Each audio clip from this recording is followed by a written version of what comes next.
La dejaron sola en plena tormenta de nieve, a punto de dar a luz, como si su vida no valiera nada. Su propio esposo, Brady, con cara de buen vecino y corazón podrido de orgullo, quiso borrar su existencia con una mentira. Pero el destino envió a Hank, un leñador solitario, que no solo la salvó, la creyó. Y esperen a ver cómo esta historia, nacida entre hielo y dolor, termina con una justicia que nadie vio venir. La tormenta había comenzado al anochecer, pero Brady no se detuvo. El parabrisas se empañaba por dentro y el motor del camión rugía con rabia mientras él hablaba, sin mirar a su esposa. Emily, con las manos sobre el vientre tenso y los labios resecos, apenas comprendía las palabras que él gritaba. Todo dolía. El cuerpo, el alma, la realidad. Brady, mecánico de confianza en Bitterroot y conocido por su presencia cada domingo en la iglesia, había cambiado desde que Emily quedó embarazada. Primero vinieron las preguntas insidiosas, luego el silencio helado. Después los rumores, lanzados con malicia por una mujer del pueblo que conocía demasiado bien los secretos del propio Brady. Pero en vez de mirar hacia sí mismo, él decidió mirar con odio a la única persona que aún lo amaba. «No vas a seguir jugándome la cara», dijo finalmente, mientras el camión se detenía en medio del bosque. Emily apenas tuvo tiempo de preguntar a dónde iban cuando la puerta del vehículo se abrió y una ráfaga de aire helado la golpeó en el rostro. «¡Bájate!». Estaba a semanas de dar a luz. Sus piernas temblaban, pero Brady no volvió a mirarla. Aceleró y se perdió entre los árboles, dejándola sola en el manto blanco que crecía a sus pies. El frío le mordía los dedos. La nieve le cubría las botas. Emily se abrazó a sí misma con fuerza, temiendo moverse demasiado. Las contracciones habían comenzado horas atrás, pero ahora se volvían más frecuentes, más reales. A lo lejos, entre los ecos del viento, un aullido la erizó la piel. No tenía teléfono, ni abrigo suficiente, ni a nadie que la estuviera buscando. Se apoyó contra un tronco ancho, apenas respirando, con el pañal de tela que había preparado semanas atrás aún en su bolso, como un pequeño símbolo de esperanza. Y mientras el bosque se cerraba a su alrededor como un puño de hielo, Emily cerró los ojos por un momento y pensó en el nombre que le había escogido a su hijo. Porque si algo la mantenía en pie, era él. Y su corazón en ese momento latía no solo por ella, sino por los dos. Las horas se volvieron líquidas, sin forma, atrapadas entre contracciones que llegaban como oleadas oscuras. Emily ya no sentía los pies. El hielo se colaba por su ropa, y la nieve se adhería a sus pestañas como si el bosque quisiera taparle los ojos. Cada vez que intentaba moverse, una punzada de dolor le recorría la espalda. Cada vez que gritaba, el eco respondía vacío. El bosque no tenía respuestas.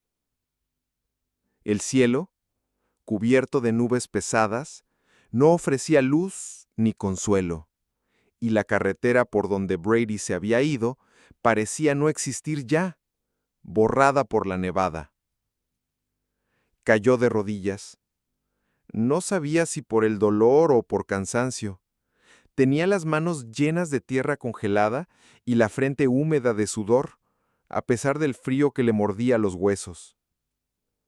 El bebé seguía moviéndose al principio, pequeños golpecitos dentro de su vientre que le recordaban que no estaba sola. Pero pasaron los minutos, y el silencio, ese silencio cruel, se hizo insoportable. Ya no había pataditas, ni presión, ni señal. «Por favor», susurró Emily, con la voz apenas audible. No sabía si le hablaba a Dios, a la nieve o al hijo que aún no conocía. Pensó en rendirse, en cerrar los ojos y dejar que el frío hiciera lo que quisiera. Pensó que si se dormía, tal vez él no sufriría, que no sentiría el mundo como ella lo había sentido, duro, injusto, lleno de puertas cerradas. Pero entonces, como un susurro de otro mundo, escuchó algo. Un sonido real. Una herramienta. Una hoja de metal cortando troncos. Una hacha. Alguien. No lejos. Emily no supo si era imaginación o milagro, pero por primera vez en muchas horas, se obligó a abrir los ojos, a respirar hondo y a seguir luchando. Porque si ahí, entre los árboles, había una chispa de vida, entonces ella aún no estaba vencida. El crujido de la nieve se volvió más claro. Un paso. Luego otro. Pesado, firme. Emily entreabrió los ojos, apenas capaz de enfocar, y lo vio. Una silueta enorme se recortaba contra el fondo blanco del bosque. Era un hombre, un gigante con chaqueta de cuero envejecida, botas cubiertas de escarcha y una barba tan espesa como el invierno mismo. Pero lo que más le llamó la atención, aún en medio del dolor, fueron sus ojos. Azules, intensos, como un lago helado en primavera. Él no hizo preguntas, no pidió explicaciones, no vaciló. Se inclinó con suavidad, como si ella fuera algo frágil y precioso. «Te tengo, cariño», murmuró, con una voz que no tenía prisa y sin embargo ardía con urgencia. La levantó en brazos con una fuerza serena y empezó a caminar entre los árboles, guiado por memoria más que por vista. Cada paso era rápido, decidido. Emily, apenas consciente, apoyó la mejilla en su pecho y escuchó los latidos de otro corazón que no era el suyo, pero que le daba esperanza. La cabaña apareció como un refugio de otro tiempo, envuelta en humo tibio y olor a madera recién cortada. Adentro, junto a la chimenea encendida, él la arropó, preparó agua, buscó mantas sin perder la calma. Se llamaba Hank McAllister. Había vivido solo desde que su esposa falleció muchos inviernos atrás. Desde entonces, evitaba el contacto humano, prefería los árboles al ruido del pueblo. Pero esa noche, algo cambió. Con manos gruesas, marcadas por años de trabajo, asistió a un nacimiento como si fuera un ritual sagrado. No era médico, no era padre, pero fue todo lo que ella necesitaba en ese instante. Cuando el bebé lloró por primera vez, el sonido rebotó en las paredes de madera como un canto de vida. Y los ojos de Hank, duros por fuera, pero gastados por dentro, se humedecieron. No dijo una palabra. Solo miró al pequeño, como si en ese llanto se abriera una grieta en su propio invierno interior. Porque ese niño no era suyo. Y aún así, ya lo era. 2 días después, cuando la tormenta se retiró del valle como un ejército derrotado, apareció Brady. No vino solo. Llegó con el sheriff del condado y una expresión ensayada de preocupación.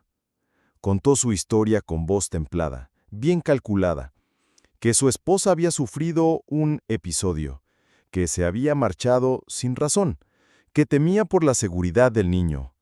Pero no contaba con Hank, el leñador, que prefería los árboles al bullicio y el silencio al conflicto, habló claro, sin elevar la voz, sin vacilar. Sacó su grabadora, mostró las huellas frescas de los neumáticos, las marcas de arrastre en la nieve, la hora exacta del parto anotada a mano, y, sobre todo, las palabras de Emily, grabadas la primera noche cuando temblaba junto al fuego, pero aún encontraba fuerza para contar la verdad. El sheriff escuchó todo en silencio, y al final miró a Brady con una expresión que no necesitaba explicación. «Te conviene buscar un buen abogado», dijo simplemente. Emily no necesitó mirar atrás. Ya no tenía que justificar nada.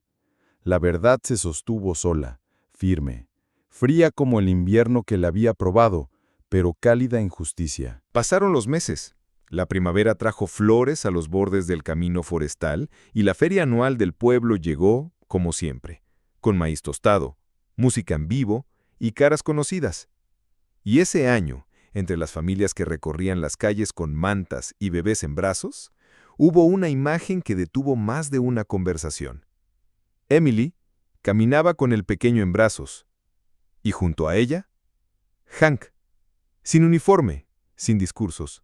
Solo un anillo de plata sencillo en el bolsillo de su chaqueta de leñador. No todos lo saludaron. Algunos desviaron la mirada. Otros susurraron cosas que no llegaban a los oídos.